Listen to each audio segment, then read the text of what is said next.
मैं तो भी खबर में। बड़ी देर से फोन पे लग रहा था मैं आप। हाँ अच्छा अच्छा। बस वो लगे होते हैं खबर। हाँ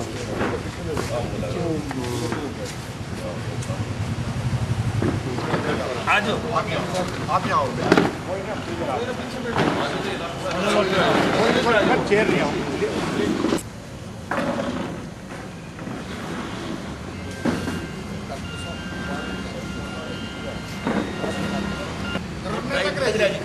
ऐसे हैं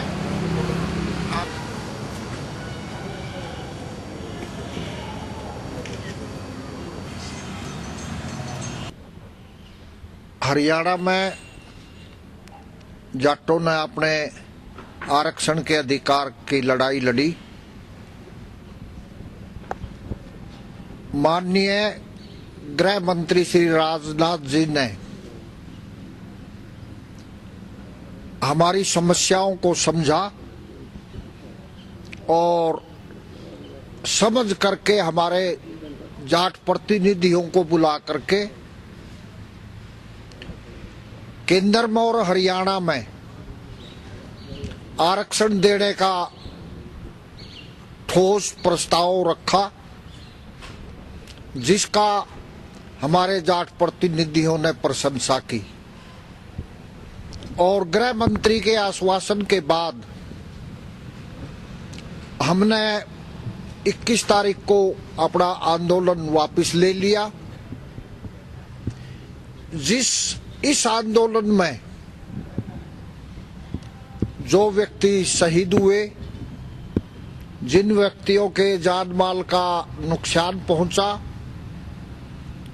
उनके प्रति हमें पूरी सहानुभूति है।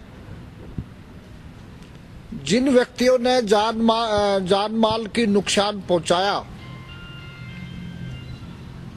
वो कोई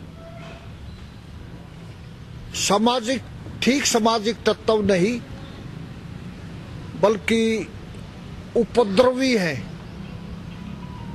और मैं समझता हूं कि सरकार उसमें ठीक तरह से छानबीन करके उनकी पहचान करके कानूनी कार्रवाई करे।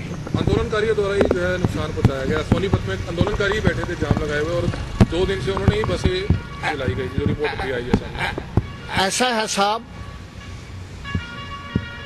हमारे को ये पता लगा है कि उसके अंदर असामाजिक तत्व घुसाए और उन्होंने जाट समुदाय को बदनाम करने के लिए ये सब कुछ किया। हो सकता है कि जाट समुदाय से भी एक आधा तत्व ऐसा हो, लेकिन हम कोई इसकी प्रशंसा नहीं करते और भर्त्सना करते हैं जिन्होंने भी जान और माल की नुकसान पहुंचाया है, चाहे वो किसी भी बिरादरी का क्यों न हो। तो परसों चढ़ाव मोड़ पे भी आप बैठे थे, जैसे आंदोलन आपने शुरुआत करी थी वहाँ से। जी जी। चढ़ाव मोड़ पे भी परसों रात को 1:30-2 बजे वहाँ गई गाड़ियों में आग लगाई गई और आंदोलनकारी द्वारा ही बैठे थे और वहाँ काफी गाँव के लोग भी बैठे थे। आंदोलन में थे वहाँ पर। हाँ जी, आप खुद भी आंदोलन में था। हम तो शांतिपूर्वक डटे हुए थे। आंदोलन करना तो हमारा मौलिक अधिकार है। और यदि आप ये पूछने लग जाओगे कि हमें सड़कों पर उतरना क्यों पड़ा, तो इसके लिए तो जो वर्तमान केंद्र में और हरियाणा में सरकारें हैं वो पूरी तरह से जिम्मेवार है। और दूसरा जो गैर जिम्मेवार सांसद बीजेपी का बना हुआ है राजकुमार सैनी, उसने सब ये माहौल पैदा किया, जाटों को सुअर कहा, कुत्ते जैसे शब्दों का प्रयोग किया और सरकार ने उसके ऊपर कोई भी रोक नहीं लगाई। मैं ये बता देना चाहता हूँ, हरियाणा में जो 27% आरक्षण है, हमारा तो उससे कोई मतलब ही नहीं था। हमारे को तो विशेष बैकवर्ड कैटेगरी में आरक्षण दिया हुआ था, उसी की हम मांग कर रहे थे।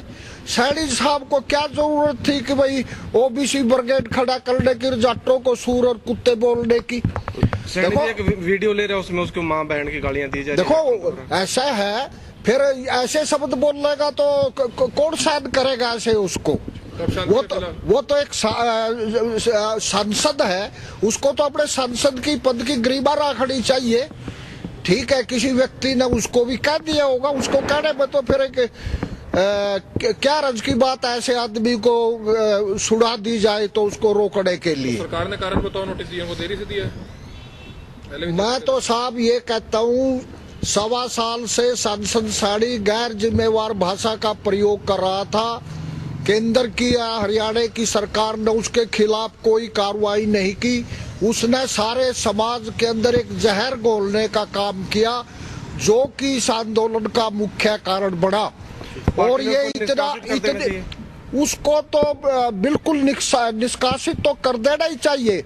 उसके विरुद्ध देशद्रोह का भी, जो इतनी जान माल की इतनी हरियाणा की क्षति हुई है, उसका भी केस का वो इसका सबका जिम्मेवार वो है। मैं तो ये कहूँगा सारे हमारे माननीय प्रधानमंत्री जी और मुख्यमंत्री जी ने जो आश्वासन दिया था, हम तो उसको तो नेचुरली ऐसे उसमें रोष पड़ा एक स्वाभाविक है।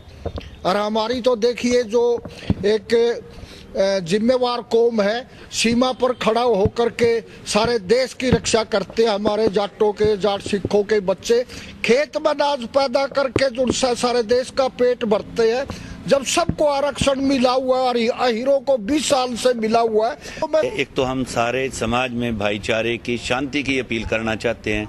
भाई हम जाट कौम को वैसे ही आप बदनाम किए जा रहे हैं। हमारा उद्देश्य तो हमेशा शांति प्रिय रह के और भाईचारा मेल मिलाप रखना है। अरे हम तो उस पे सरहद पे तो हमारे जवान बच्चे सीमाओं की रक्षा करते हैं। हम तो सारे समाज की, सारे देश की रक्षा करते हैं और हमें ही अब असमाजिक कहा जा रहा है। और इसका सिर्फ और सिर्फ एक ही कारण है, जो ये सारे हरियाणा में जो ये जहर घोल दिया गया, इसके 2 ही व्यक्ति जिम्मेवार हैं। एक हमारे आदरणीय सांसद राजकुमार सैनी जी और दूसरे रोशन लाल आर्य जी, जिन्होंने हमारे बारे में इतना जहर भर दिया पब्लिक के अंदर कि आज उन्होंने एक अलग ब्रिगेड बना दी है। अरे ये आज से पहले कहाँ थी ब्रिगेड? आज से पहले कहाँ थे सांसद महोदय? पूछने वालों, अरे सैनी भी हमारे भाई हैं, हमारे उनके साथ शादियों में, विवाहों में आना जाना है।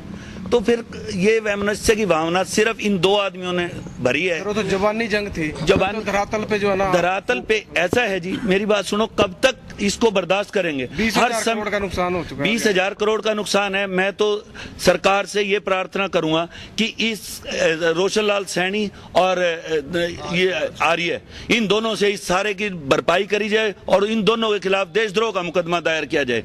आज की जितनी ये त्रासदी हुई है, इस सब के जिम्मेवार इन 2 आदमियों के अलावा तीसरा कोई भी नहीं है। ठीक है।